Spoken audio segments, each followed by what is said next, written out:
Bueno, me van ingresando.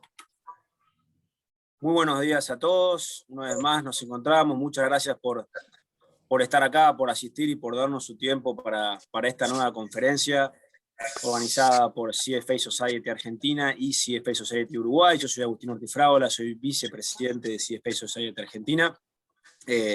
Y continuamos con nuestro ciclo de eventos que venimos llevando este año, siempre y mientras las restricciones no nos permitan, lo seguiremos haciendo en este formato de webinar.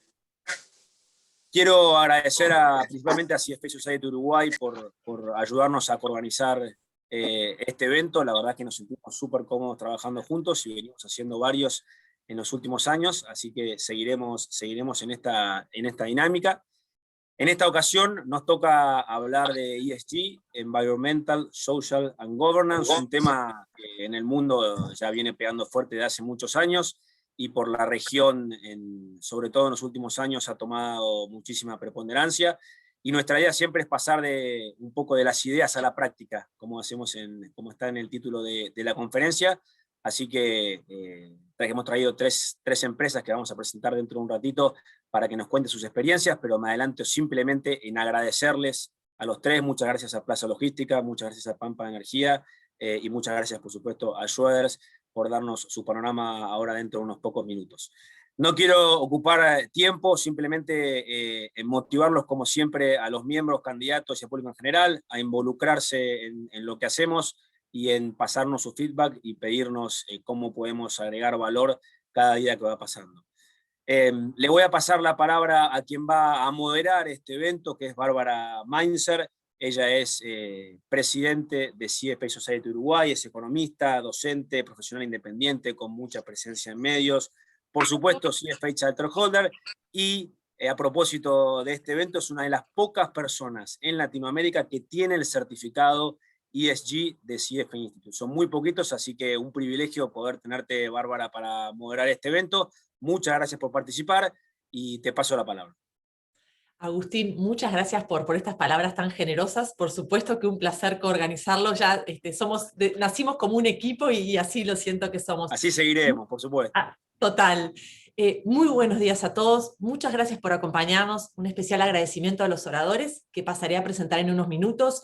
Este será el formato de hoy. Voy a dar un breve marco de 5 minutos sobre ESG en finanzas, y luego pasaré a presentar a cada uno de los oradores, ¿sí? Cada ponencia durará aproximadamente 15 minutos, y sobre el final, si da un tiempo, haremos un pequeño panel, y si no, vamos a dejar tiempo a preguntas. La idea es que todo el evento dure 1 hora, y bueno, nos quedamos unos minutos más en caso de que hubiera preguntas. Entonces, voy a empezar con compartir pantalla y hacer un breve marco de menos de 5 minutos. A ver, Agustín decía, este tema de ESG pasó a ser central. Y acá, de vuelta un poquito un marco. Este es el World Economic Forum Global Risk Landscape, y si uno ve, estos son los principales riesgos a los que nos enfrentamos. Estos armas de destrucción masiva, muy baja probabilidad y alto impacto, ¿no? Acá este eje es la probabilidad, este eje es el impacto. Aquí tenemos enfermedades infecciosas, este año lo pusieron, y todos los verdes son los riesgos climáticos a los que nos enfrentamos. O sea, los principales riesgos, dentro de los principales riesgos por probabilidad de ocurrencia, están los climáticos, y acá voy a mostrarlo en otro eje. Este es el de este año, este es el del año pasado. El World Risk Forum encontró que los principales riesgos por probabilidad eran todos climáticos. Es un tema muy serio para el mundo, ¿no? Entonces, la actividad económica se desarrolla en lugares donde el clima lo permite. Y si seguimos en esta trayectoria, vamos a terminar con una reducción del PBI global. O sea, los impactos son mucho más allá de los evidentes. Y hablando de impactos más allá de los evidentes, todos estamos consternados con el tema de la guerra civil en Siria que no para, pero pocos de nosotros probablemente identificamos que el comienzo de esta guerra civil empezó con sequía, con años de sequía en el campo que hizo que la gente no pueda vivir ahí, que se fuera a las ciudades, llegó a las ciudades, no había trabajo, manifestaron y el gobierno los reprimió, y estos fueron los inicios de la guerra civil en Siria. También vemos las atrocidades de Boko Haram en Nigeria y están muy asociados al tema climático, a la falta de comida y a la lucha por el agua, ¿no? Esto es Medio Oriente, donde hay temperaturas altísimas. Yo fui en invierno, no se podía ni estar ni siquiera de día. Bueno, en verano hay días de 50 grados, y el clima está subiendo y llegando un momento donde va a llegar un punto donde no se va a poder vivir ahí. Ahí viven cientos de millones de personas. Y si llega un momento donde no van a poder vivir y van a tener que moverse, ¿y cuál es el lugar más cerca que tienen? Bueno, esto es lo que tienen más cercano a Europa. El tema climático tiene muchas más implicancias de lo que podemos imaginar. Y no solo el tema climático, factores sociales, ¿no? La S, esto es la primavera árabe, esto es Chile, Colombia, Perú. Hemos visto el 2019 prácticamente, con una sola excepción, movilizaciones en toda América Latina, ¿no? Y estos son imágenes de nuestros países, pero acá esto es Asia, esto ya son cosas que, estas son las condiciones de trabajo en algunos países de Centroamérica, estas son las condiciones de trabajo de algunos recolectores de café, y son cosas que no están bien, ¿no? Y hace poco escuché un fondo de inversión que desinvirtió en Nestlé, la compañía suiza que en su momento fue la de mayor facturación. ¿Y por qué? Y entre otros, porque le compraban café a empresas que tenían a su gente en malas condiciones, y eso ya no es aceptable, ¿no? Entonces, y después los factores de gobernanza. A ver, todos nos acordamos de la crisis de .com, pero pocos nos recordamos que el peor momento de la crisis fue cuando fueron los fraudes de Enron y WorldCom, que realmente minaron las bases de lo que, y ahí fue el descalabro grande de la bolsa, ¿no? Wirecard, Volkswagen, Parmalat. Entonces, son temas serios y con muchísimas implicancias. Y ahora yendo a las finanzas, porque las finanzas estamos llamados a cumplir un rol muy importante en todo esto, ¿no?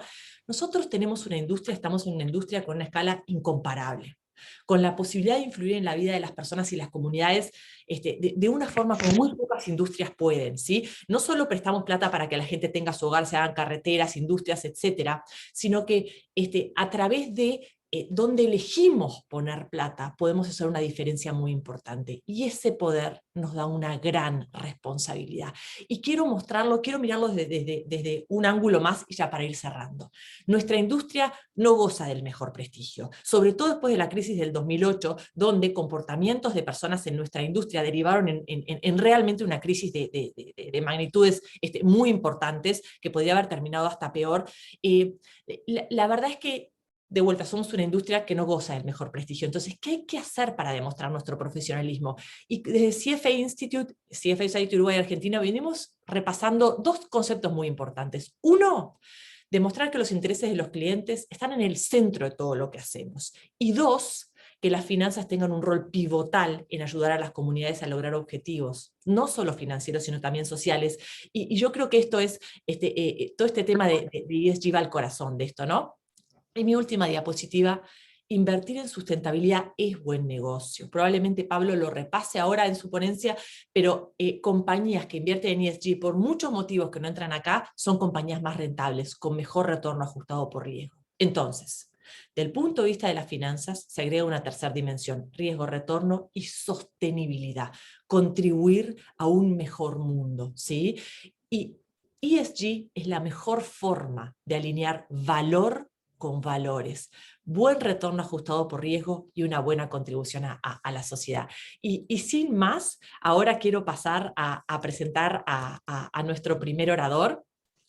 Nuestro primer orador es Pablo Albina. Pablo es Country Head para Argentina y Uruguay y Head de Inversiones para América Latina en Schroders Investment Management. Schroders es una de las principales gestoras de activos a nivel global y fue uno de los pioneros en todo este tema de ESG. Pablo tiene una maestría en banca de UCEMA, un MBA de New York University y un certificado en sustentabilidad de la Universidad de Harvard. Pablo, un placer presentarte y muchas gracias por acompañarnos hoy. Es todo tuyo. Bien, acá estamos viendo si puedo compartir la pantalla. Vamos a ver. No sé si me retraso. A ver.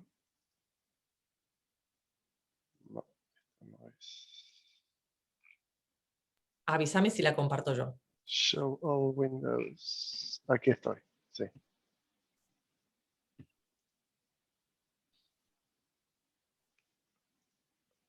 A ver, ahí se ve para todo el panel de Zoom. Perfecto. Óptimo, perfecto. Entonces empiezo ahora para darle un poco de dinamismo. Bueno, primero Agustín, Bárbara, muchísimas gracias en serio por invitarnos y muchísimas gracias por estar con el panel con que estoy, que la verdad que es muy bueno y la verdad creo que estamos haciendo un gran cambio y una gran contribución para todo lo que sea Río de la Plata. Déjenme explicarle un poco antes de empezar con ESG, qué es sustentabilidad. Sustainability es una ciencia emergente. Es una ciencia emergente que nació hará unos 40, 50 años. Se las llama Umbrella Sciences, porque en realidad toman partes de muchísimas ciencias duras que tienen que ver con la ciencia del clima, la física, la química, las finanzas, inclusive, como para dar una solución a la sustentabilidad del planeta y de la sociedad, al fin y al cabo. ¿De dónde nace el concepto de sustentabilidad? En el año 1970, un equipo financiado por las Naciones Unidas que se llamó el Club de Roma, hace un trabajo con los primeros modelos de computación que podían hacer proyecciones a largo plazo. Una señora que se llama Donatella Meadows, que es una leyenda en sustentabilidad, hace un libro que se llama Limits to Growth. Entonces empiezan a proyectar cómo iba a crecer la población mundial, cómo estaba usando los recursos del planeta, la población mundial, eso quiere decir cómo estaba usando la tierra, los recursos naturales, cómo estaba degradando el suelo, cómo estaba degradando el medio ambiente, la polución, el uso de fossil fuels, y lo que llegan a la conclusión es que si eso llegaba así, seguía así, en esa proyección de 1970, en 1930 íbamos a tener la peor crisis mundial porque se iban a agotar los recursos e iba a haber una crisis enorme desde el punto de vista del crecimiento poblacional. Esto, si bien no pasó exactamente así, hemos visto los primeros pasos a que esto esté pasando, ¿sí? Y la pandemia que vivimos hoy es uno de esos pasos. En 1982 se crea en las Naciones Unidas una comisión para analizar los pilares del desarrollo sustentable. Esto se llamó la Borland Commission. Borland era la primera ministra de Noruega y se creó un documento que se llamó Our Common Future. Y dio el primer esbozo de lo que es el desarrollo sustentable, que es el desarrollo que sea sostenible para asegurar que satisfaga las necesidades del presente, de la generación presente, ¿okay? Sin comprometer las necesidades de las generaciones futuras. O sea, tratar de mantener que la sustentabilidad de cumplir las necesidades se mantenga en el tiempo de necesidades presentes y necesidades futuras. Esto lo que muestra es que se tienen que cuidar 4 clases de capitales. El capital natural, que es el planeta, el capital social, que es la gente, ¿sí? El capital institucional, que son todas las instituciones que tienen hoy en día al mundo y traten de hacerlo progresar y evitar conflictos como guerras o problemas mayores, como mencionaste, y después el capital del conocimiento, que son en algunas partes del mundo denegados a ciertas partes de la gente. Esto lleva a que haya negociaciones de muchísimas partes en las Naciones Unidas hasta llegar a las Sustainable Development Goals, que se firme en el 2015. Este es un proceso que dura más de 15 años. Lo inicia Paula Caballero, una colombiana que hizo un trabajo magnífico para hacer las SDGs. Es una persona súper interesante para escucharla. Se llegan a 17 metas como para llegar a un crecimiento sostenible o desarrollo sostenible en todo el mundo. Lo votan todos los países del mundo, se hacen 17 objetivos y 169 targets, 669 targets.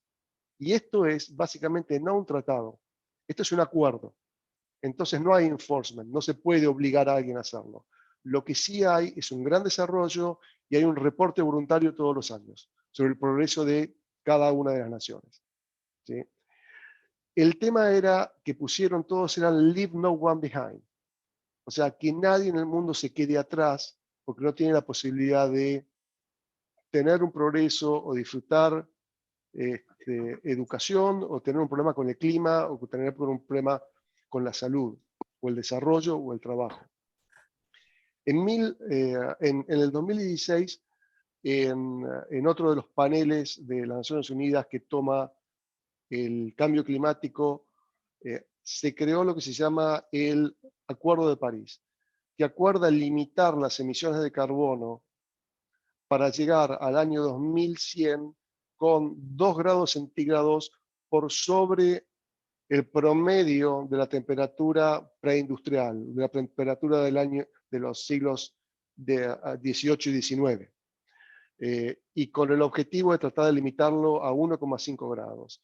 ¿Qué hace eso? Tratar de limitar el impacto climático dentro de lo que es todas las actividades que vemos. ¿Qué hace el impacto climático? ¿Por qué es malo el cambio climático? ¿Por qué es malo que suba la temperatura de la superficie de la Tierra de a poco? Simplemente porque te cambia todos los ecosistemas, te destruye un montón de especies, te acelera todos los cambios climáticos y te empeora los cambios climáticos. Si vos tenías un huracán que era, o una tormenta que era fuerte, cuando vos tenés mayor temperatura de la Tierra, se evapora más agua y la tormenta normal de hace 50 años hoy es un huracán que destruye una región.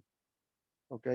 O sea, hay que entender eso en ese punto de vista, aunque esto es muchísimo más amplio. Déjenme ir a la aplicación en Asset Management de todo esto. ¿Cómo bajo yo todo el desarrollo de sustentabilidad desde el punto de vista institucional de las Naciones Unidas a nuestra actividad en Asset Management como inversores? La primera parte de la inversión se dio simplemente en la parte de retornos. La gente trataba de buscar los retornos sobre la inversión y no entendía muy bien cómo medir los riesgos. La segunda parte de Asset Management o de inversiones nace cuando se empiezan a crear los primeros modelos de riesgo. Esto nace en el año 1940, después con los trabajos de Markowitz en el año 1950 se entiende que hay un modelo de inversión ajustado por riesgo. Más allá de eso se arman otros modelos, como el modelo de Sharpe en la década de 60, para ponerle precio a los riesgos, y esto va evolucionando en el tiempo, ¿sí? Como modelos de opciones y todos los modelos de finanzas que ustedes ya conocen. Ahora, de los últimos 10, 20 años, se ha sumado otro ladrillo a esto, que es entender que el retorno y el riesgo tiene que estar acompañado con entender el impacto que tienen las inversiones que hacemos. Y el impacto tiene que ver con externalidades positivas y negativas de las inversiones que nosotros hacemos. Por eso tenemos que entenderlas y entender cómo invertimos y poner nuevos parámetros y nuevas reglas para la inversión desde el punto de vista de los asset managers. Aquí, en el chart de la izquierda, lo que yo les quiero mostrar es que en asset management hay algo que se llama el sweet spot. ¿Qué es el sweet spot? Es la intersección de estos dos conjuntos. Que uno tenga inversiones buenas, que tengan buenos retornos ajustados por riesgos y por la otra parte que sean útiles para contribuir a los desafíos sociales y del medio ambiente de todo el mundo. Cuando uno encuentra este sweet spot, esto es donde nosotros queremos invertir hoy y esto es lo que va a tener la tendencia en los próximos 20 o 30 años en el mundo. Ahora, ¿qué es una inversión sustentable? Vayamos al nivel corporativo, que es lo más fácil. ¿Qué es una empresa sustentable? Una empresa sustentable, mirando una empresa con un sistema de management de sustentabilidad, que esto está muy, muy, muy estudiado y hay muchos frameworks para aplicarlos, tiene su propósito no solamente la creación de maximizar valor o maximizar ganancias, sino que ve a la empresa como integrada en la sociedad y que tiene muchos stakeholders con los que tiene que contribuir. Los stakeholders son las partes interesadas. Entonces, ¿quiénes son los stakeholders de una empresa, por ejemplo? los accionistas, las comunidades en que participa, los clientes, los reguladores, el impacto en el medio ambiente, todo lo que sea su cadena de proveedores, todo lo que sea sus empleados. Esto se llama la creación el Value Share Creation que crea Porter con Kramer en el 2011. Todo el value chain de la compañía tiene que ser considerado para que la compañía tenga más valor en el mediano plazo y en el largo plazo.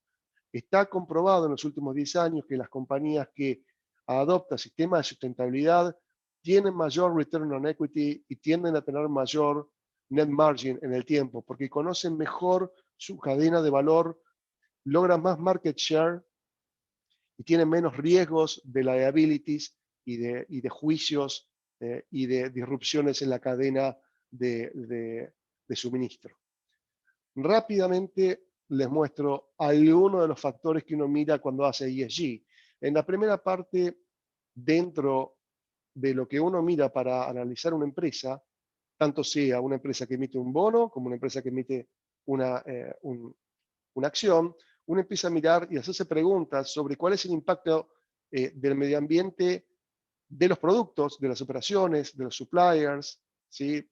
Las controversias que puede llegar a tener con los productos. Por ejemplo, si yo estoy vendiendo papas fritas, ¿sí? ¿Okay? Y la empresa es magnífica en todo el manejo del agua y el manejo de las emisiones de carbono, pero uno sabe que comer papas fritas, nos guste o no nos guste, no es demasiado bueno como para contribuir con la pandemia de obesidad mundial o la pandemia de enfermedades circulatorias, ¿sí? Bajamos a los temas que tienen que ver con la parte social, de cómo se trata a los empleados, de cómo se trata a la cadena de valor de los suppliers, de los proveedores. Si la compañía es un buen ciudadano, si tiene buenas políticas de anticorrupción, si tiene buena diversidad, o sea, cuál es la diversidad de género, cuál es la diversidad de razas y de estilos de vida que tiene cada una de estas compañías. Cuando uno analiza esto, el gran problema es tener todos los datos de esto. Y todos los datos de esto vienen de dos lugares, ¿sí? El primer lugar que viene es, uno tiene muchas bases de datos que pueden analizar esto, y se han desarrollado muchísimas bases de datos, de las cuales hay proveedores que uno puede tomarlas. En los últimos años han estado Sustainalytics, MSCI, Arabex, hay muchos proveedores, Bloomberg mismo, Thomson Reuters también dan algunos datos, y después está en el non-financial reporting que hacen las compañías. Y el non-financial reporting no es mandatorio, no es obligatorio, pero cada vez está siendo adoptado. Y hay diferentes frameworks para non-financial reporting donde uno puede tener todos los datos interesantes. El non-financial reporting reporta sobre temas ambientales, temas sociales de empleados y temas de corporate governance en más detalle.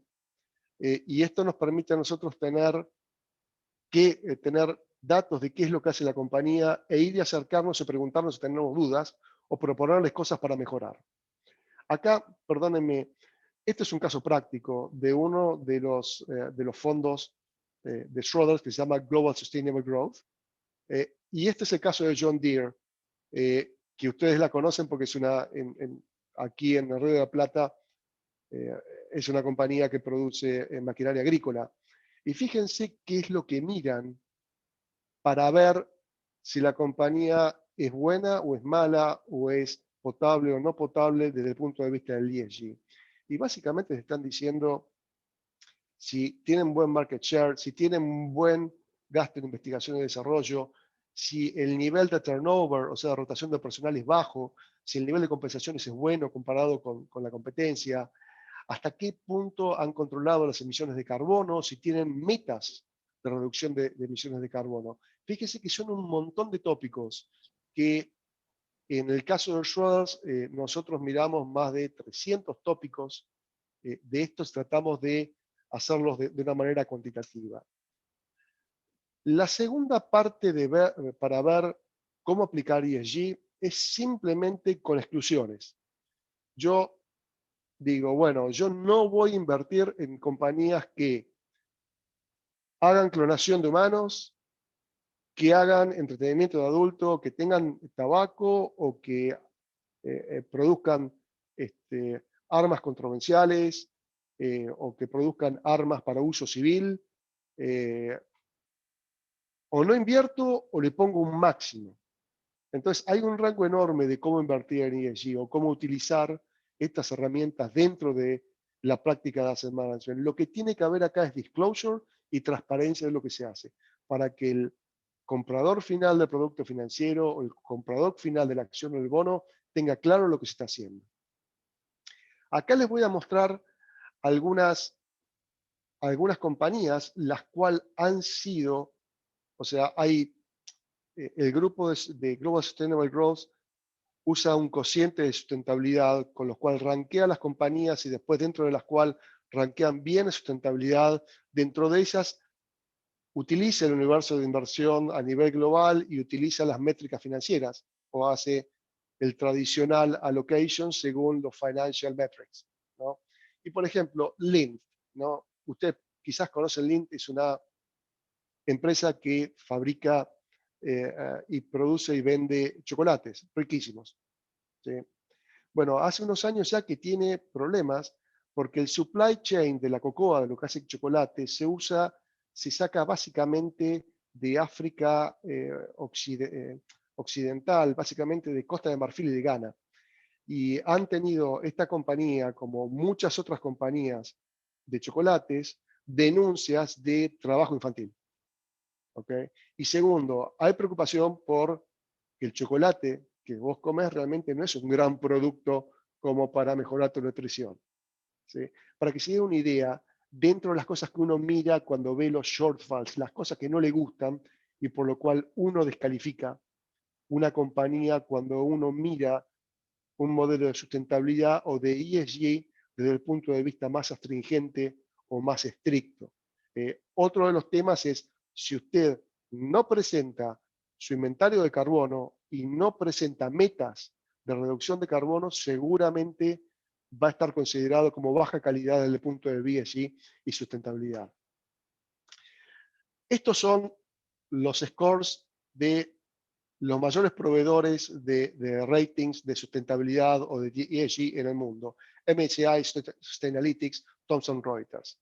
Y esto es un mapa de diferentes compañías, de cómo rankea cada una de las compañías, ¿sí? MSCI o Thomson Reuters, Sustainalytics, a diferentes compañías. Si todas vieran en los mismos datos y tuvieran los mismos rankings, esto sería una línea recta, porque estarían todos de acuerdo. Pero ustedes ven todas nubes. Entonces, acá, en el cuadro de la derecha, lo que se ve es que los mayores proveedores de ratings de sustentabilidad en el mundo tienen poca correlación en las notas que le ponen las compañías, mirando los mismos datos.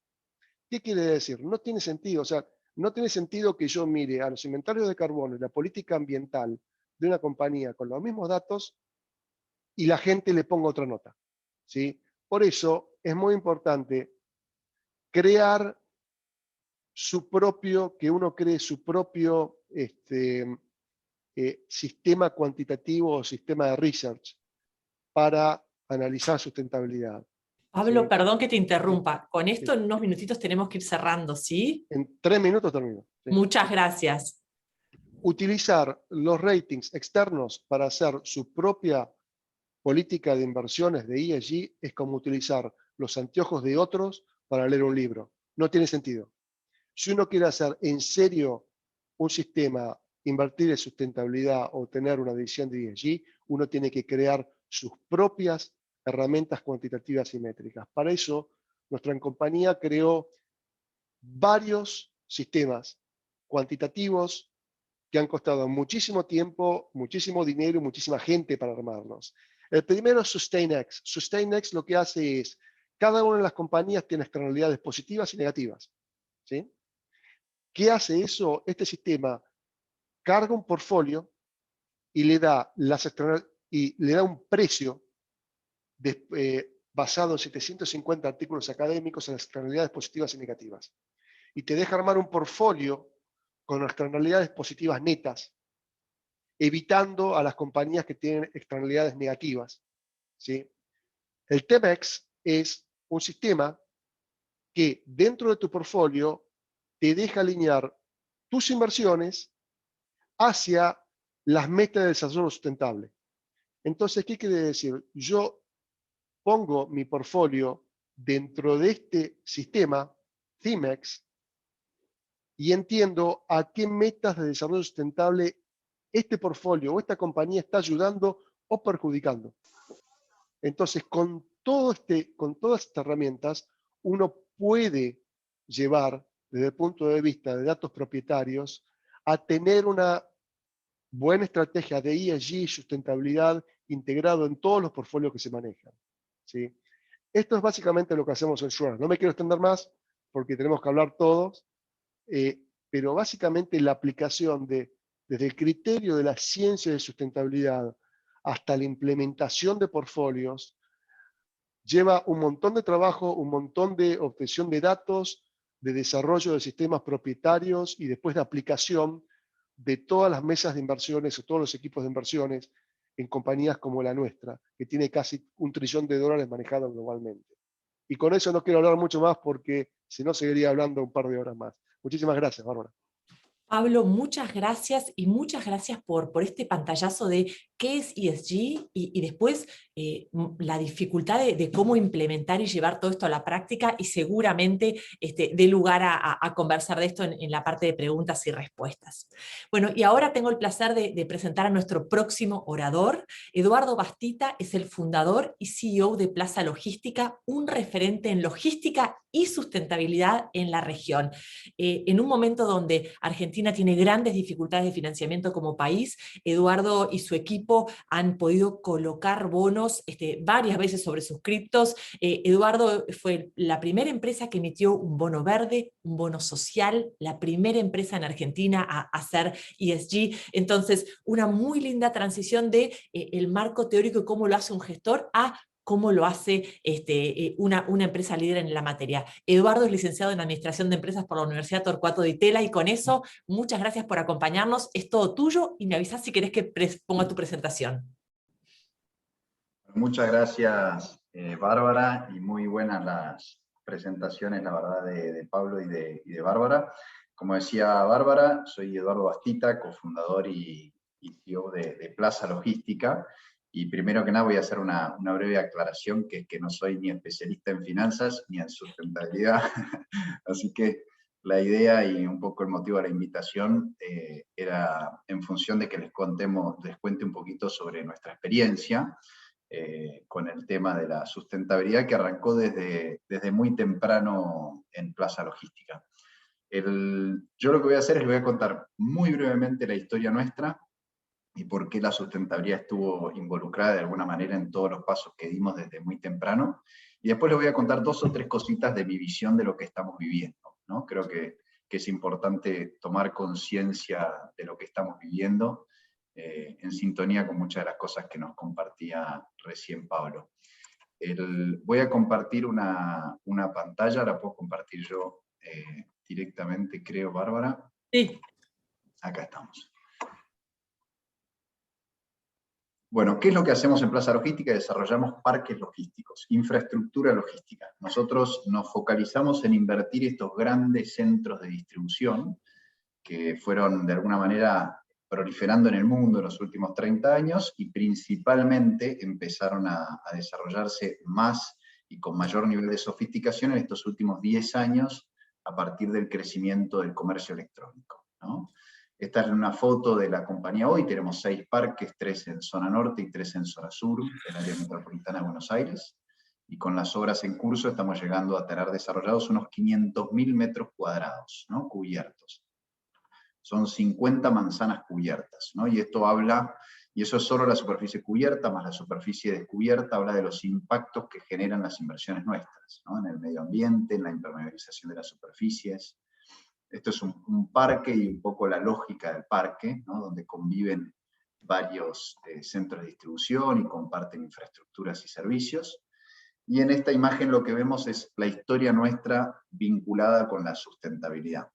Nosotros desde muy temprano en Plaza Logística y entendimos que teníamos un desafío enorme, que era financiar inversiones de muy, muy largo plazo en un país donde no había financiamiento de largo plazo. Y eso, y los dos socios, Benji y yo, teníamos una vocación de hacerlo de una manera que fuera moderna, sostenible, amigable con el medio ambiente.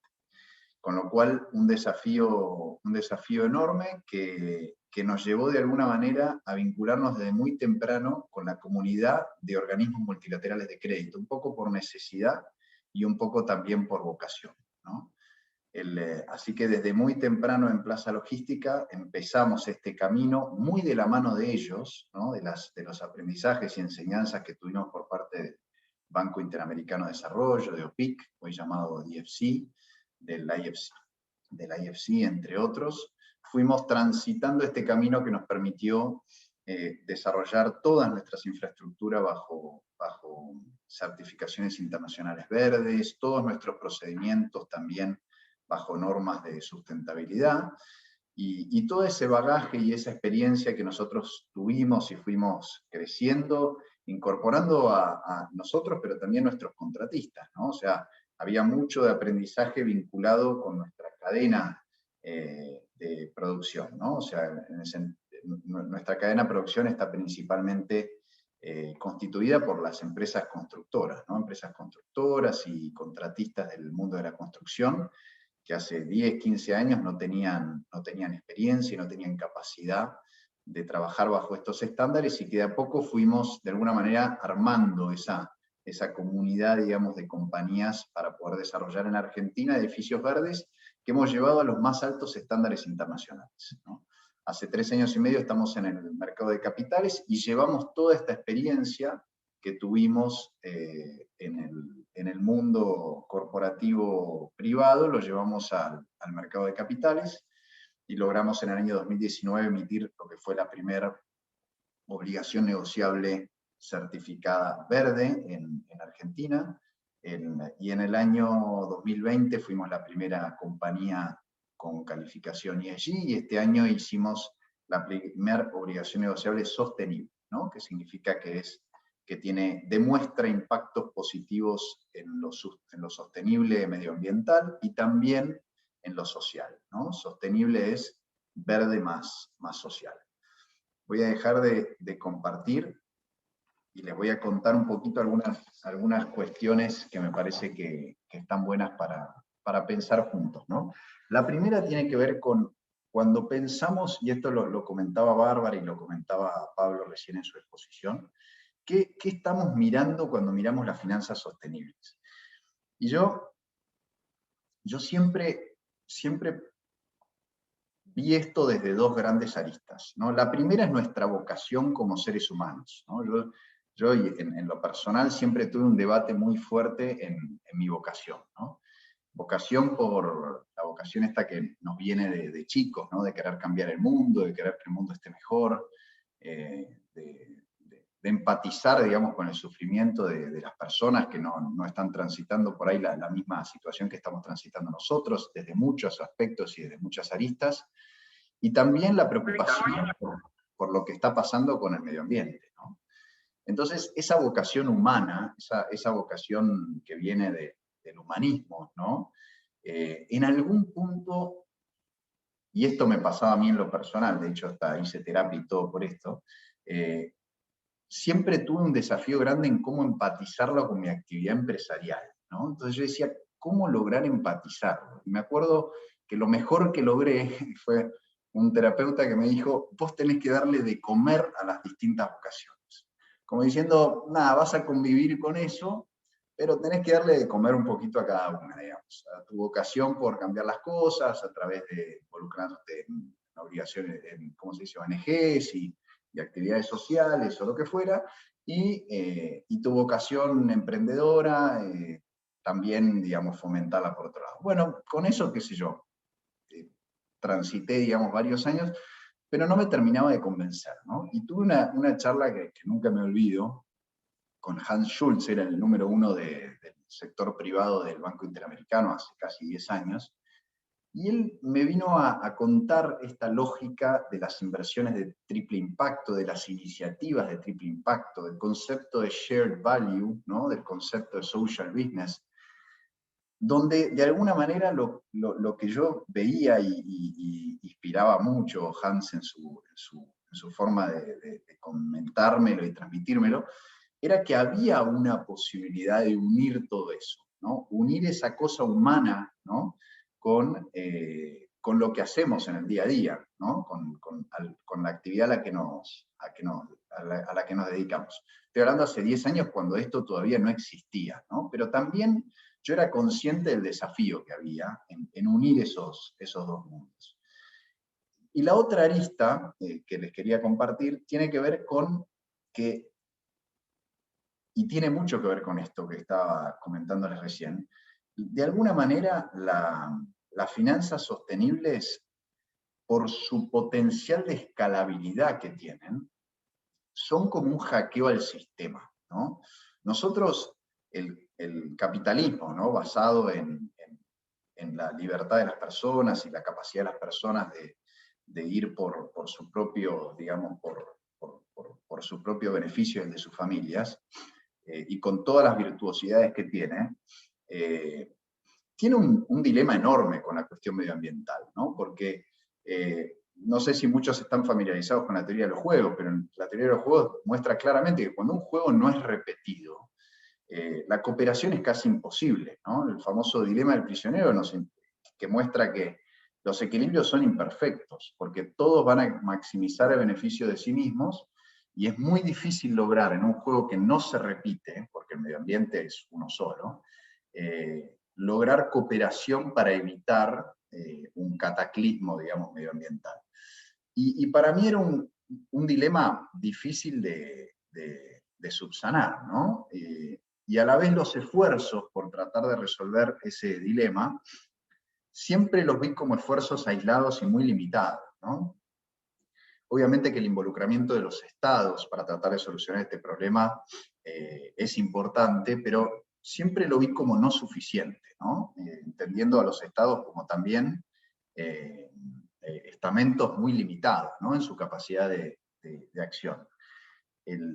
Yo creo que las finanzas sostenibles tienen un rol absolutamente transformacional desde el punto de vista de lo que estamos viviendo con el medio ambiente y el calentamiento global, ¿no? O sea, creo que es una forma de hackear al sistema, como el caballo de Troya que metió humanidad en los sistemas financieros, ¿no? Y que nos permite a cada uno de nosotros en los roles que tenemos, como empresarios, como portfolio managers, como lo que fuera, poder incidir en forma mucho más potente de la que podríamos hacer con esfuerzos aislados para realmente generar impactos transformacionales del mundo, ¿no? Tanto en lo sostenible como en lo social. Y les voy a dar un último mensaje que me hace ser todavía más esperanzador con todo lo que estamos viviendo, que tiene que ver con dos cosas que están pasando en el mundo, ¿no? La primera es que tenemos una nueva generación que es extraordinaria, las nuevas generaciones, ¿no? Los millennials, la generación ahora, los nuevos centennials, es una generación que tiene casi en su ADN, y no me pregunten bien por qué, pero esto no lo ve claramente, casi que en su ADN tienen esta concepción del triple impacto, este interés por los demás, este interés porque el mundo no se termine, porque el medio ambiente prospere. Y esos mismos jóvenes en la era digital están tomando posiciones de poder mucho más temprano, ¿no? Capaz que hace 20 años nomás, el pico digamos, de responsabilidad y de poder de una persona se daba a los, qué sé yo, 55, 60 años. Hoy creo que esa edad está bajando exponencialmente, ¿no? La era digital hace que los nuevos, digamos, líderes mundiales cada vez sean más jóvenes. Esa combinación, la combinación del interés de los jóvenes por las cuestiones de triple impacto, por las finanzas sostenibles, con los jóvenes que de a poco, cada vez más en edades más tempranas por la era digital, van tomando liderazgo y poder, creo que está generando un efecto exponencial. Y nosotros lo vivimos en Plaza Logística. Digamos, desde nuestra primera emisión de una ON verde hace 2 años, ¿no? Hace un año y medio, hasta la última, hace 3 meses, hubo una diferencia exponencial en el interés que notamos por parte de los inversores. Pero no solo por parte de los inversores desde el punto de vista institucional, sino por parte de cada uno de los interlocutores que trabajan dentro de esas compañías, dentro de esos fondos, ¿no? Donde notamos cada vez más empatía con lo que estamos haciendo vinculado con la sostenibilidad. Así que creo que la sostenibilidad era un nice to have, se convirtió en una enorme oportunidad y dentro de poco va a ser una enorme obligación, ¿no? Creo que cuanto antes nos embarquemos, entendamos, aprendamos sobre estas cuestiones, nos involucremos y veamos todo lo positivo que tiene mejor. Creo que el repago está muy cerca, o sea, hoy ya no es un esfuerzo aislado, sino que el repago está cada vez más cerca por el círculo virtuoso que están generando las finanzas sostenibles, así que nada, es una visión y una invitación a todos a que se involucren con este tema que creo que desde todo punto de vista va a dar para hablar. Eduardo, muchas gracias por esa historia tan inspiradora, tanto del punto de vista empresarial como del punto de vista personal. Y la verdad que este panel es diverso en todos sus sentidos, y ahora le voy a dar, es un placer presentar a la próxima oradora, que nos va a dar una visión un poco diferente, también posicionando ese tema de sustentabilidad, pero compartiendo con nosotros. A ver, Pablo mostraba cuán difícil o la dispersión que hay entre cómo se mira sustentabilidad y cómo se mide. Y avanzar en estos pasos no es tan fácil como parece, y eso es un poco lo que nos va a contar Lida. Entonces presento a nuestra próxima oradora. Lida Wang es Head Investor Relations y Sustainability Officer en Pampa Energía, una de las principales empresas de Argentina, y también con muchísima actividad en todas estas áreas.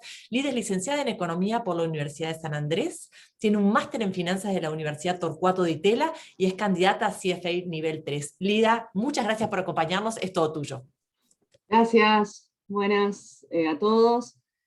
A ver, con 2 oradores tan excelentes, bueno, 3 oradores tan excelentes, ¿qué me queda a mí? Yo la verdad es que les quiero contar un poco qué hacemos desde Pampa. Sí se puede, esto a veces mucha gente, me costó muchísimo convencer a mis jefes de que esto es un tema muy relevante. Yo veía el grafiquito de Pablo del Asset Management 1.0, 2.0, 3.0, el 3.0 para la edad de mi jefe, y mis jefes son jóvenes, y es una compañía joven, como que no lo pueden creer que es algo relevante, y hasta que los inversores, y empezó por mi lado, lo veníamos haciendo, pero cuando te lo reclaman, y esta es la parte que más me interesa, es como la gente ahí se despierta. Y ahora, bueno, con todo lo que está pasando, esto es increíble. El otro día escuchaba a una directora de Price diciendo: yo nunca hablé tanto de ESG en estos últimos 5, no sé, meses que en estos últimos 5 años. Nunca. Y yo tampoco. Te juro que nunca participé en tantos paneles de este tema en mi vida. Yo tengo 36, en 5 meses, en toda mi vida profesional. Les quiero contar un poco lo que hacemos en Pampa, y esto es una compañía industrial, en donde nos estamos de lleno con el ESG. A veces, en algunas compañías, el ESG no te toca tanto, los capitales, cuando tenés que preguntar a todos, algunas cosas no, por ejemplo, un banco, o Schroders, no está emitiendo CO2. Entonces, el inventario de CO2 para Schroders no es importante, Plaza lo mismo, no tanto, y nosotros sí.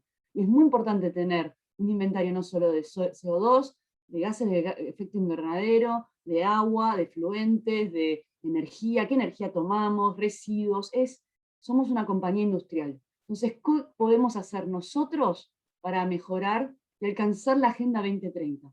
Que es el objetivo número 1 de todas las compañías que participan en el Pacto Global, y Pacto Global, sponsoreado por la ONU, que ya contó Pablo, es, yo diría, el canal más no sé si mainstream, pero es el canal, diría, más eficiente hoy para agrupar a las compañías y podamos organizarnos en cómo mejorar el mundo hacia el 2030. Estos son nuestros objetivos, hay 17, les contó Pablo, pero como compañía les pedimos a todos nuestros grupos de interés, pero a todos, tipo a un sindicalista, al gobierno, le escribimos a periodistas, a nuestros empleados, y preguntarles qué les gustaría que Pampa contribuya a la Agenda 2030. Y ahí se listaron todos. Y todos los años, no todos, pero cada 2, les preguntamos de vuelta. Les hacemos una pregunta porque es muy importante nosotros enfocarnos en qué podemos hacer mejor.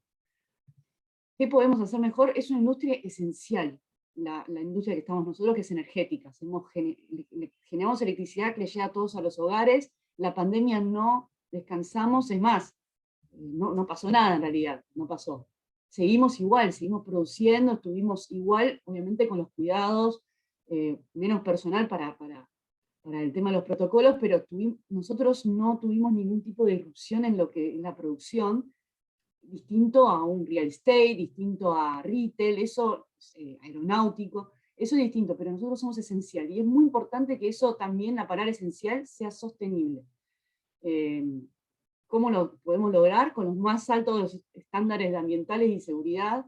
No es trivial, no todas las compañías persiguen eso, aunque ustedes no lo crean. Muchas compañías solo buscan lo regulatorio o están abajo. Nosotros hay una gerencia en Pampa dedicada y hay un tipo dedicado en todos los días a buscar cuáles son los estándares de calidad internacionales más altos, apuntar a ellos y pedirles a todos los activos que se agloben a eso, que haya auditoría, que esto, capacitar. No es fácil capacitar no a nosotros, sino también a operarios, a que ellos absorban esas ideas. No es fácil, pero lo hacemos y esto es parte muy importante de la operación de Pampa. Además de la capacidad y el conocimiento técnico, que esto es muy importante también porque es una compañía donde el conocimiento es no es replicable, es muy difícil replicarlo, es un conocimiento muy específico. Nosotros, ¿cómo podemos contribuir? Reduciendo la intensidad de consumo de agua, de carbono y de energía. Esta es una industria, les contaba, es industrial. Entonces, estos 3 factores en la parte ambiental son imprescindibles, tener un inventario y tener acciones que mejoren a este tema. Después les voy a contar por qué digo intensidad, pero vamos por ese lado.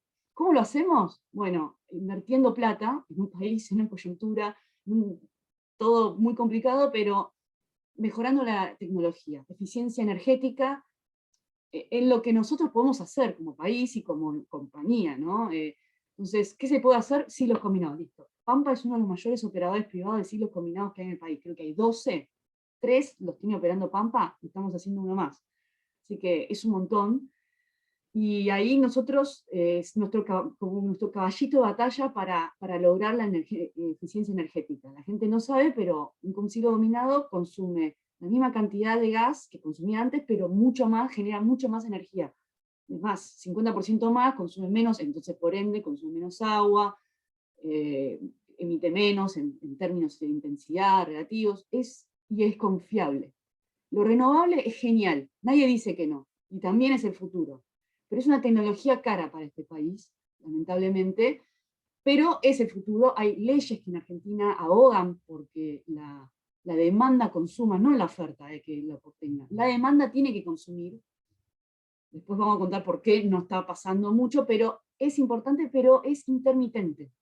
Y Argentina, como un país pobre en capital y difícil en inversiones de largo plazo, y infraestructura es una, no está tan preparado para recibir una masa enorme de renovables, pero paso a paso va. Y 15% de lo que nosotros generamos el año pasado en Pampa fue renovable. Y va creciendo. Y esto es por arriba de lo que el consumo del país es, pero nuestro objetivo es seguir creciendo en este nicho, por ahora nicho, pero la idea es que se termine siendo convencional, una energía convencional.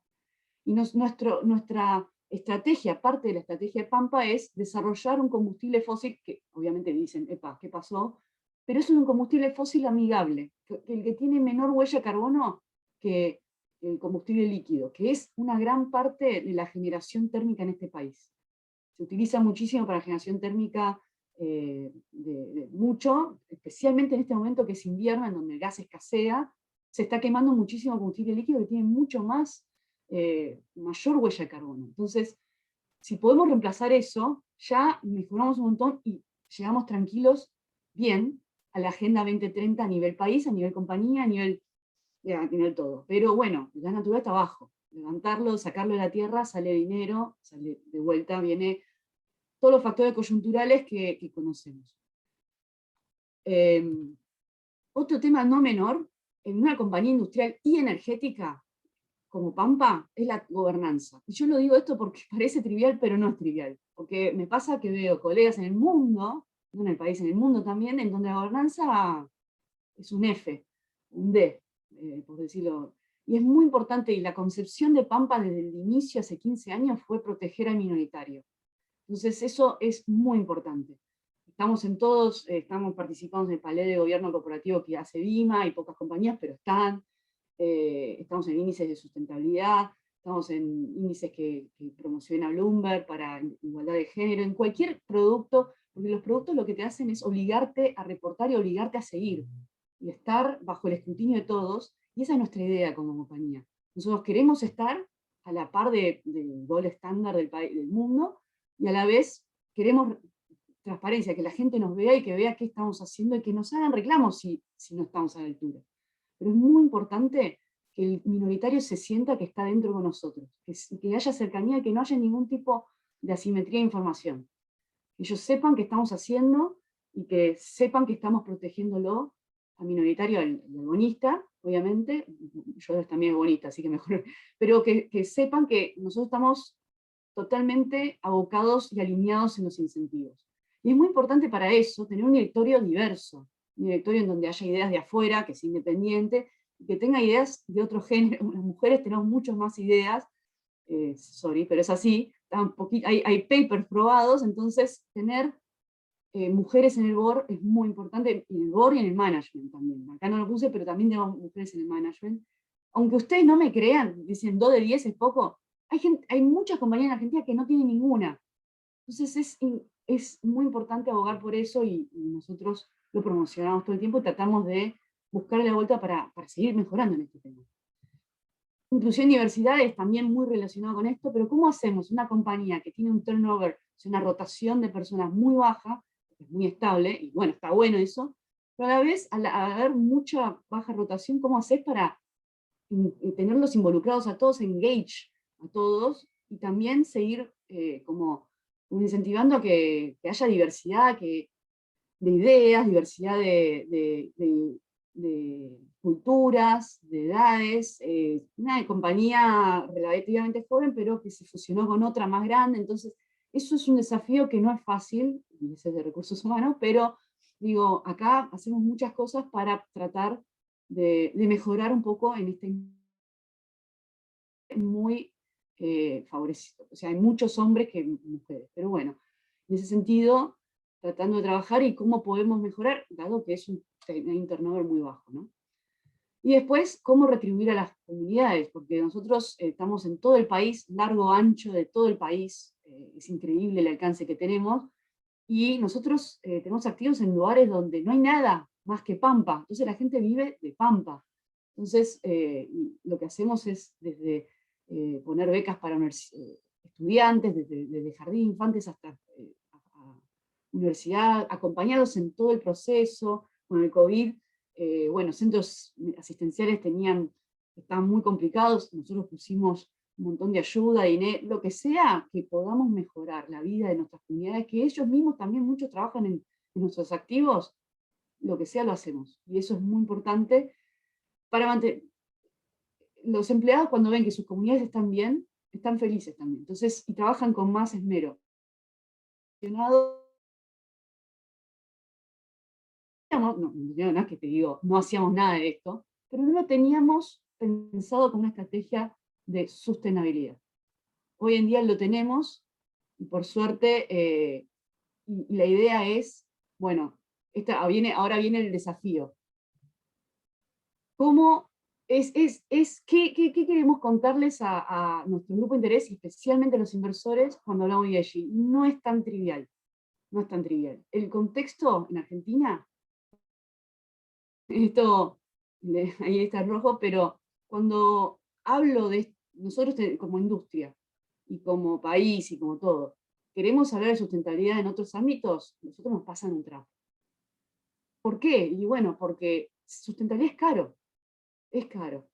Tener una meta de carbono cero 2050 quiere decir que tenés que hacer muchas inversiones de tecnología y revamping en tu portafolio de activos. En Argentina, en donde las tasas son altísimas y además que no te prestan, ¿cómo hacemos? Después, ¿cómo hacemos sostenible el repago?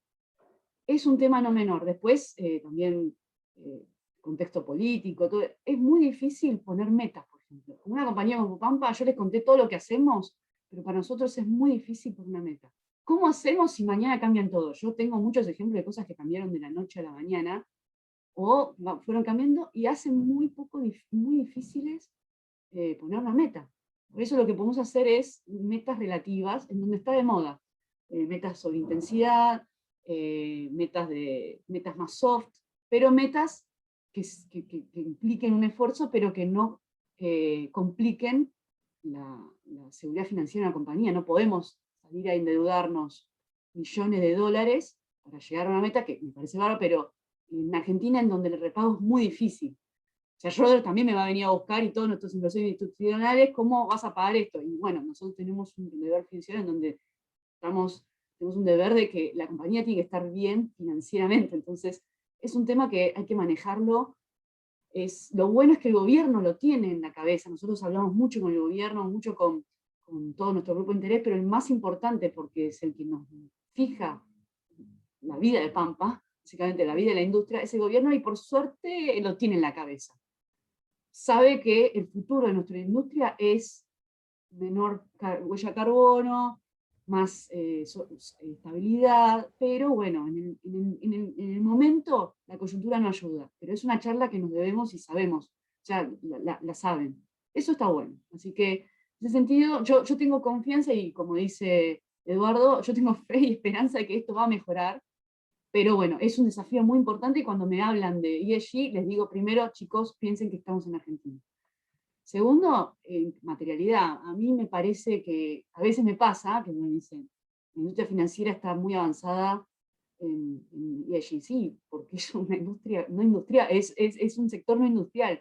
Las industrias son muy complicadas, y eso es muy importante, hablar siempre con nuestro grupo de interés, qué es lo que podemos nosotros ayudar para la Agenda 2030 y para la sostenibilidad del mundo, pero desde nuestro lado. Y aunque ustedes no lo crean, cuando uno habla la compañía sola, nosotros también, mi jefe me dice, nosotros podemos hacer esto, esto, esto.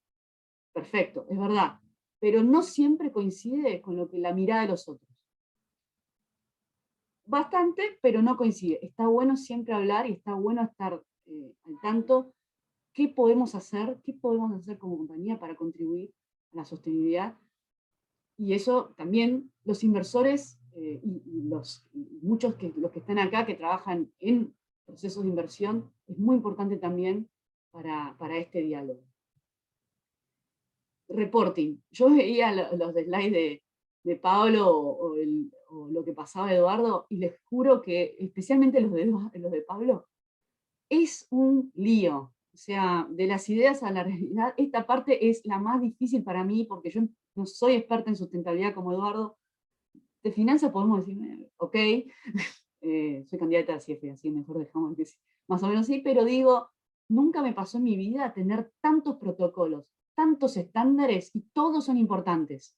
Nunca me pasó en mi vida, y todos y es una batalla, no sé, es estar todo el día a día, completar, es muy difícil, y es muy importante que un inversor tan grande como yo me diga, mira, yo no voy a ver más lo de afuera, tengo que aprenderlo yo solo. La mayoría no es así, porque hoy por hoy los proveedores de información son la mayor parte. O sea, pensemos, un analista tiene que seguir 500 empresas, no puede hacer el análisis de ESG de las 500 empresas. ¿Cómo hace? Busca un proveedor. Y el proveedor la pifia bastante. Entonces, esta parte es muy importante, y a mí abrumadora, te diría.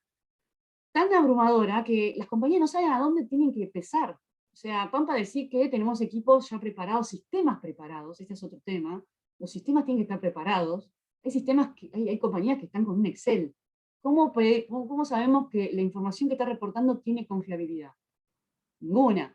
Bueno, nosotros tenemos sistemas, pero hay compañías que no tienen SAP, no tienen nada, no saben qué modelo, por ejemplo, algo muy trivial para ustedes dirían, bueno, inventario de carbono, hay un modelo de la ONU, qué sé yo, pero hay mucha gente que hace lo que quiere. Entonces, ¿vos cómo sabés que lo que me estás diciendo está bien?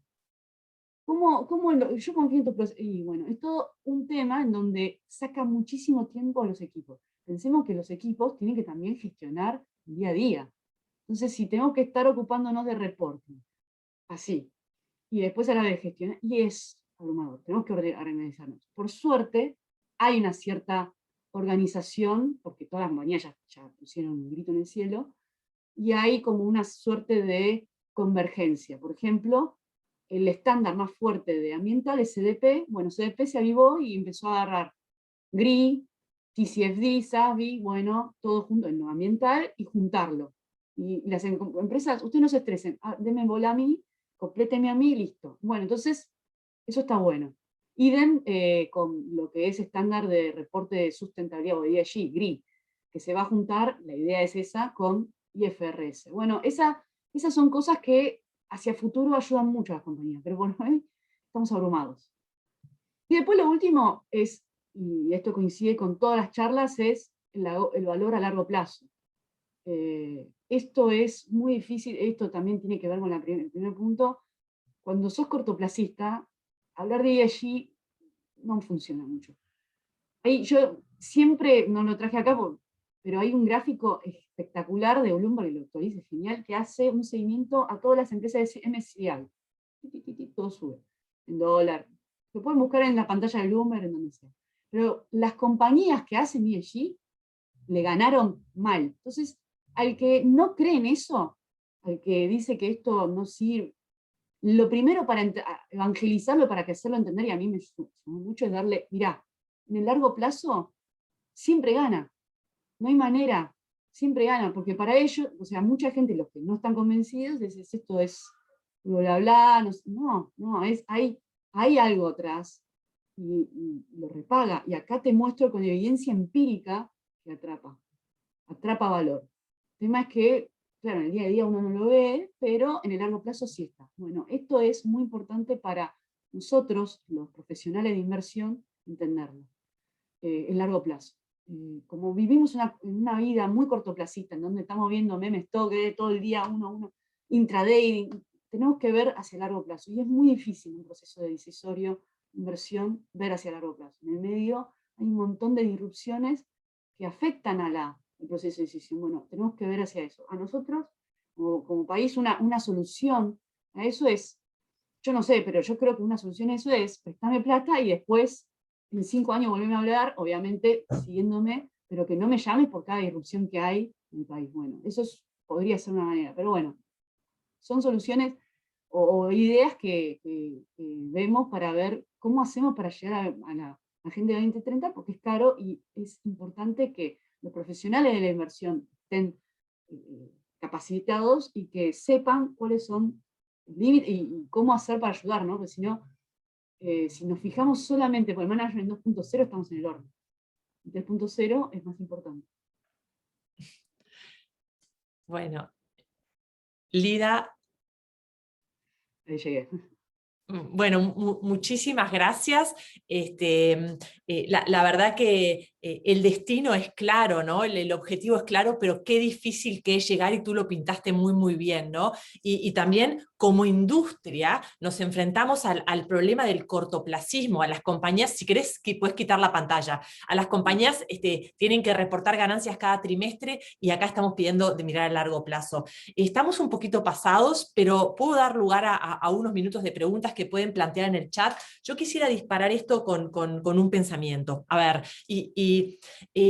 creo que, primero que nada, volver a agradecer a los oradores, y me parece que felicitaciones a Agustín y a Mariano, que fueron los que pensaron en esto, y la verdad que creo que el complemento de los tres fue excelente, 3 ángulos que enriqueció muchísimo. Un pensamiento es, el capitalismo y la globalización han sido grandes creadores de riqueza, han sacado a la gente de la extrema pobreza, hace que nosotros tengamos Zoom, teléfonos inteligentes, todo eso, ¿no? Pero hay cosas que no resuelve. Dos cosas, el cambio climático y la enorme dispersión en la distribución del ingreso, esa desigualdad, ¿no? Es una enorme falla de mercado que el mercado no va a resolver y precisamos de los gobiernos, pero no es suficiente. Y acá es fundamental el liderazgo del sector privado y sobre eso un poco estamos hablando.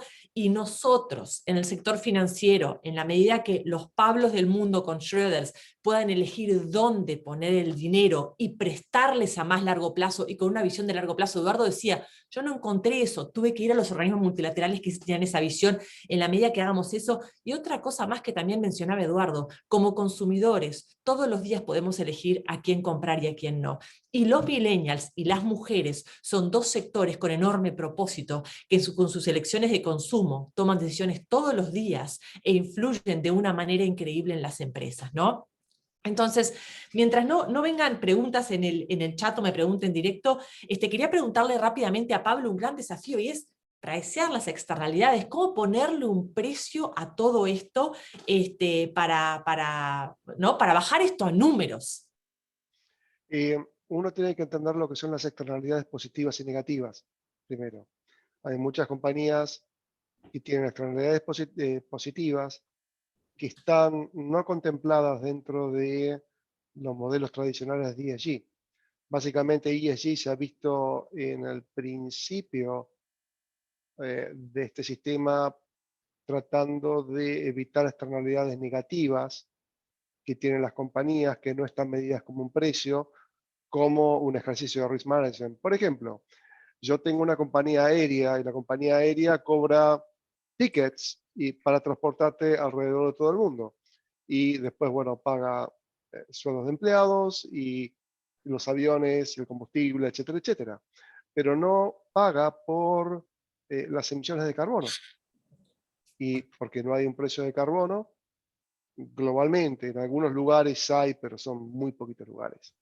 Entonces, ¿cómo puede ser que esta compañía tenga un net income que se lo lleven todos los accionistas, ¿sí?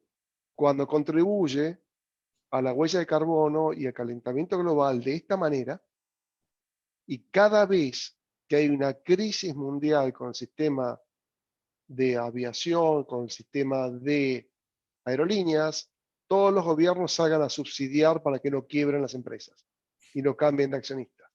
¿Ok?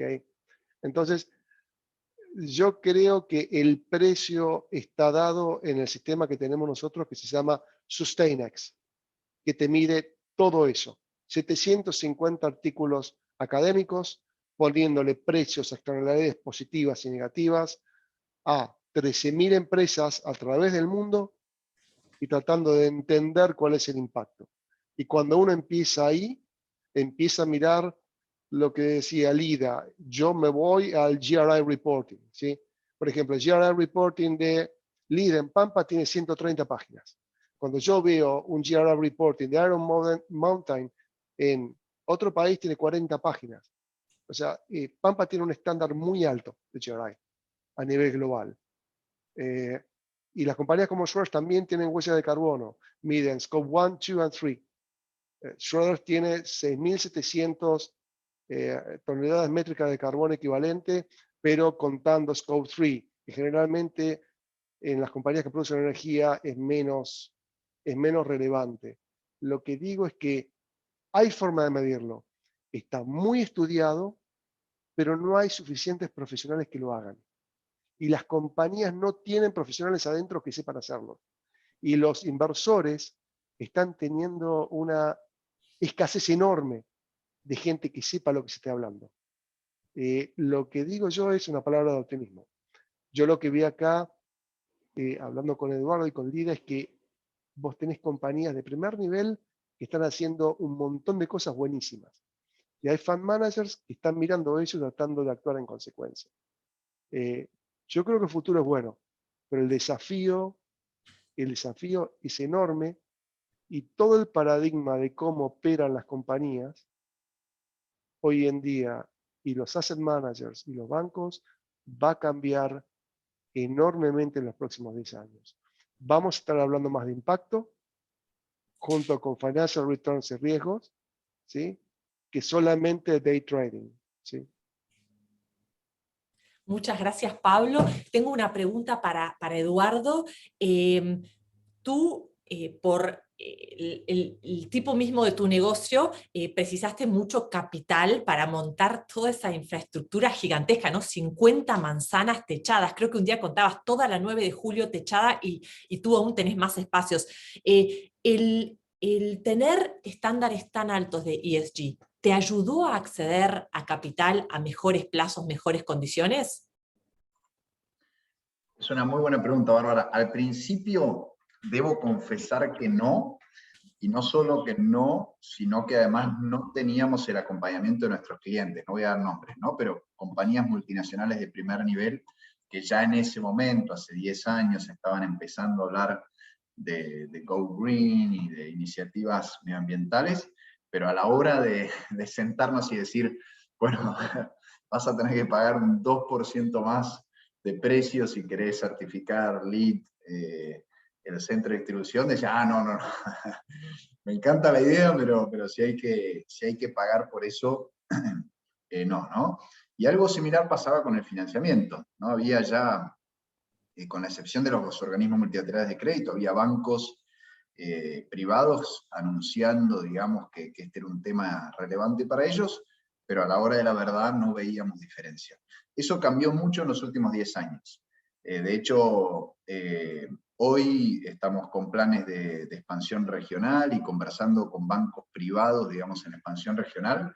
Hay diferenciales concretas de tasa en sus propuestas si nosotros llevamos los estándares de certificación de edificios verdes que desarrollamos en Argentina. O sea que hoy ya se ve tanto en los bancos privados como en el mercado de capitales, sin duda que también estamos viendo una demanda mayor de las obligaciones negociables por tener certificaciones de impacto. La verdad que eso evolucionó mucho, y creo que es el principio de algo que va a seguir con esa tendencia, ¿no? Así que, difícil decir cuánto, pero hoy estamos viendo quizás diferenciales de entre 25 y 75 basis. Por poner a mí me gusta poner números, ¿no? En tasas. Quizás eso se profundiza hacia futuro, y creo que lo que va a haber es un mayor discernimiento, ¿no? Porque tenemos, creo que lo llaman el greenwash, ¿no? Empieza, como todo, nuevas tendencias, empiezan a aparecer trampas o decisiones sostenibles que no tienen fundamentos lo suficientemente sólidos, falta de medición, ¿no? En eso nosotros estamos acompañando varias iniciativas para que todo lo que tenga que ver con impacto y las certificaciones de impacto tenga fundamentos rigurosos, fundamentos profesionales, fundamentos serios, ¿no? No todo es lo mismo, y más allá de las ventajas y las cuestiones comunicacionales que siempre existen en el marco de estos temas, es importante para el inversor, para la confianza del sistema, que las validaciones, las certificaciones y las mediciones sean precisas y serias, ¿no? Muchas gracias, Eduardo. Y antes de ir a una pregunta para Lida, hay una pregunta que llega aquí. Acá somos panel Uruguay-Argentina. En Uruguay, quien puso esta pregunta no precisaría presentación. Martín es el principal gestor de activos de Uruguay, es el gerente de inversiones de República FAP, que maneja plata de casi 1 millón de uruguayos, y maneja, bueno, 750.000 por ahí, activos por 15% del producto. Así que, hablando de la relevancia de estos temas, gracias, Martín, por la pregunta. Y concretamente, entre otros, ¿no? Lo que pregunta es, ¿cómo incorporar las externalidades positivas y negativas en el modelo financiero? En los flujos de fondos, tasa de descuento, es una pregunta para Pablo. Ok, hay varias formas. La primera forma es subirle un poco la tasa de descuento, el cost of equity, ¿sí? A las compañías que no tienen los requerimientos. Esto es el sistema de integrar ESG a un proceso de inversiones, ¿ok? Esto no habla de exclusiones. Hoy hablamos de exclusiones.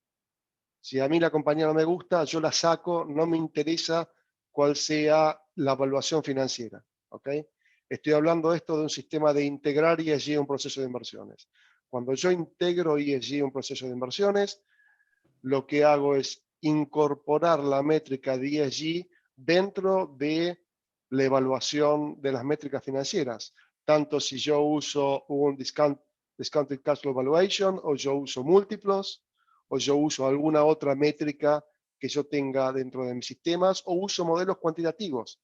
Uso quantitative equity products, ¿sí? O sea, lo puedo usar en diferentes maneras. Una forma es subir la tasa de descuento, lo cual sube la tasa de descuento de compañías con peores rankings de ESG, entonces las hacen menos atractivas en comparación con otras que tienen mejores prácticas de ESG. La segunda manera es ponerle directamente un descuento a la evaluación que tiene uno dentro de las métricas que tiene. Eso, por ejemplo, una compañía con malos parámetros de ESG tiene 90% del target de lo que uno espera, una muy mala tiene 50 o 60%. ¿Por qué? Sabemos que malas prácticas de ESG en el futuro van a llevar a mayores riesgos de liabilities y mayores riesgos de perder market share y tener menos márgenes. Y eso son estudios empíricos, ¿sí? O sea, no es que se me ocurre a mí de lo que está pasando. La tercera forma de incorporarlo, que es quizás un poco menos tradicional, es dentro de los DCF ponerle un factor de ponderación a los cash flows.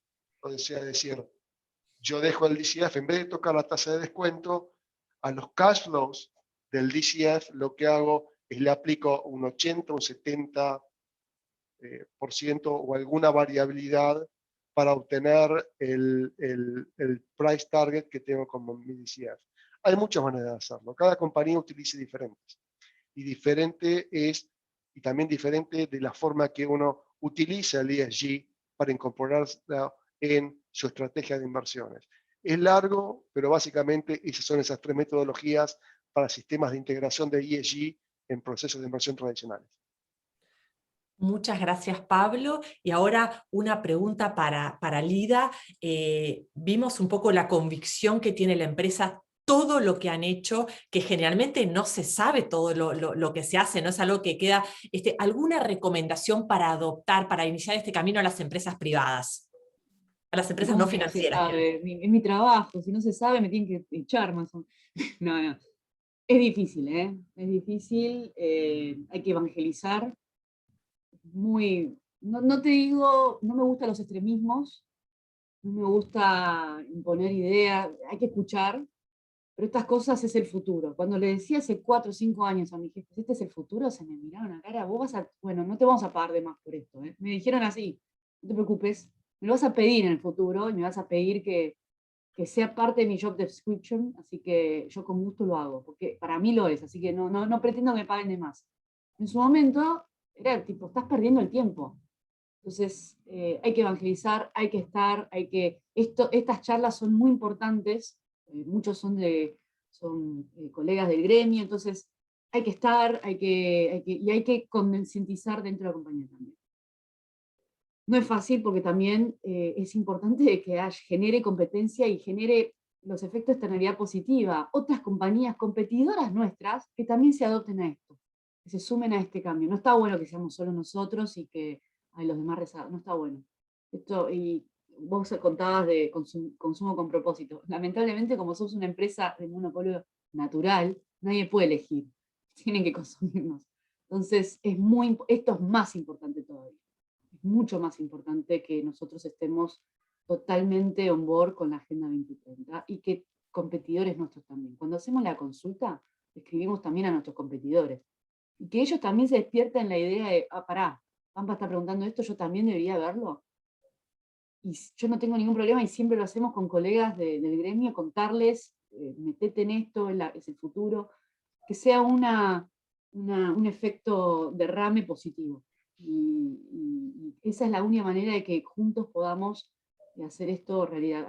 Eduardo decía, en Argentina, en Pampa, bueno, hacemos tanto, nos sube, vemos algo, una externalidad. Yo lo veo, no en el sentido de que lo ves muy palpable, pero lo veo cuando, cómo cotiza un bono de Pampa, por ejemplo, cómo está la acción de Pampa. La acción de Pampa estuvo muy sostenida, no tuvo mucha volatilidad, pero el bono, reputacionalmente, también cuando profesionales de inversión, los equipos de Pablo, Schroeders fue y es un monista muy importante de Pampa, accionista de Pampa también, cuando ellos no te llaman, es porque estamos cubiertos, porque si no te llaman y vuelven locas a los emisores en ¿dónde está esto? ¿Dónde? No, en serio, cuando hay una consultora de AR muy importante de Citi que siempre dice, si te llaman es porque estás en el horno. Quiere decir que, bueno, estás haciendo bien tu trabajo en sustentabilidad. Porque ellos no es que no lo están viendo, no es el problema de muchas compañías, creen, nadie lo está viendo. Mentira, lo están viendo, pero si no te llaman, porque tienen mucho, el tiempo es limitado, solo llaman a los que realmente no cumplen. O los que quieren invertir, pero ven que esta situación no va, y no pasan en los procesos decisorios de inversión, en los comités, etc. Entonces, así que, en ese sentido, lo importante, el mensaje es, esto es entre todos, no es un tema de competencia, no es que Pampa es el mejor y después lo demás, no. Yo no paro de hacer marketing a todos mis colegas, metete en el panel, metete en esto, no te cuesta nada, hacer esto, hacer lo otro, sumate. Todo el tema plata es un tema, pero yo les estoy diciendo, bueno, esto se puede hacer gratis, esto no. Bueno, esto con muy poco dinero, bueno, necesitas ayuda, yo te paso lo que hemos hecho. Todo es, lo bueno de esto es que hay mucho para hacer, está todo por hacer, como dice una persona que escuchaba, pero es para el bien de todos, para el bien de todos. Acá no hay competencia y también para el bien del país y mejorar un poco, a ver si esto también se replica en el costo de capital de las empresas. Impecable, Lida. Bueno, ya faltan 2 minutos para las 11, no me quisiera extender más, agradecerles a todos por participar, en especial a los oradores y a Agustín y a todo el equipo de CFSIT Argentina. Muchas gracias. Muchas gracias a todos. Lo que necesiten nos escriben. Gracias.